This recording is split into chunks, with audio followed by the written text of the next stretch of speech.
भगत सिंह भारत के स्वतंत्रता संग्राम के एक प्रमुख क्रांतिकारी थे। उनका जन्म 28 सितंबर 1907 को पंजाब के लायलपुर ज़िले, जो कि अब पाकिस्तान में पड़ता है, में हुआ था।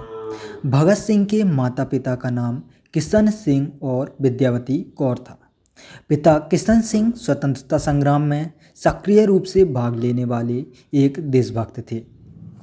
वे आर्य समाज के विचारों से प्रभावित थे और अपने परिवार में देशभक्ति की भावना को बढ़ावा देते थे। भगत सिंह के क्रांतिकारी विचारों के विकास में उनके पिता का बड़ा योगदान था। माता विद्यावती कौर एक धार्मिक और साहसी महिला थी। उन्होंने भगत सिंह की क्रांतिकारी गतिविधियों के बावजूद हमेशा उनका समर्थन किया। उनकी मां ने उन्हें साहस और धैर्य के साथ जीवन में आगे बढ़ने की प्रेरणा दी। भगत सिंह के जेल जाने के बाद उनकी मां ने कभी उन्हें कमज़ोर महसूस नहीं होने दिया और उनके संघर्षों में हमेशा साथ दिया। भगत सिंह की प्रारंभिक शिक्षा उनके गांव के पास के स्कूल में हुई थी। वे एक किसान परिवार से थे, लेकिन उनके परिवार में शिक्षा और देशभक्ति का माहौल था। उनके शुरुआती दिनों में वे आर्य समाज के विचारों से प्रभावित हुए, जो उस समय पंजाब में लोकप्रिय थे। उनके दादा अर्जुन सिंह भी आर्य समाज के समर्थक थे, जिससे भगत सिंह के मन में समाज सुधार और देशभक्ति के बीच अंकुरित हुए। भगत सिंह की प्रारंभिक शिक्षा डीएवी स्कूल लाहौर में हुई, जो आर्य समाज द्वारा संचालित था। यहाँ उन्होंने स्वतंत्रता संग्राम और भारतीय संस्कृति के बारे में गहरी समझ विकसित की।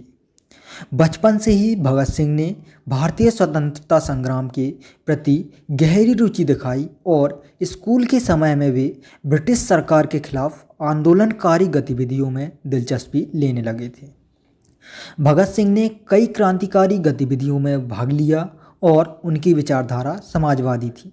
वे महात्मा गांधी के असहयोग आंदोलन से प्रभावित थे, लेकिन बाद में अहिंसा की नीति से असहमत होकर उन्होंने सशस्त्र क्रांति का मार्ग चुना।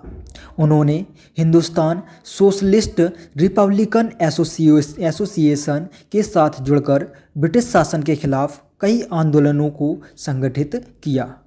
जलियांवाला बाग हत्याकांड 1919 के बाद भगत सिंह के मन में ब्रिटिश शासन के खिलाफ गुस्सा और स्वतंत्रता के प्रति समर्पण और बढ़ गया। इस घटना ने उनके विचारों को और अधिक क्रांतिकारी बना दिया और वे स्वतंत्रता आंदोलन की ओर आकर्षित हुए। 1928 में लाला लाजपत राय की मौत का बदला लेने के लिए भगत सिंह और उनके साथी राजगुरु और सुखदेव ने ब्रिटिश पुलिस अधिकारी जॉन सॉन्डर्स की हत्या कर दी। इसके बाद भगत सिंह ने 1929 में दिल्ली असेंबली में बम फेंका, लेकिन उनका उद्देश्य किसी की हत्या करना नहीं था, बल्कि ब्रिटिश सरकार को जगाना था।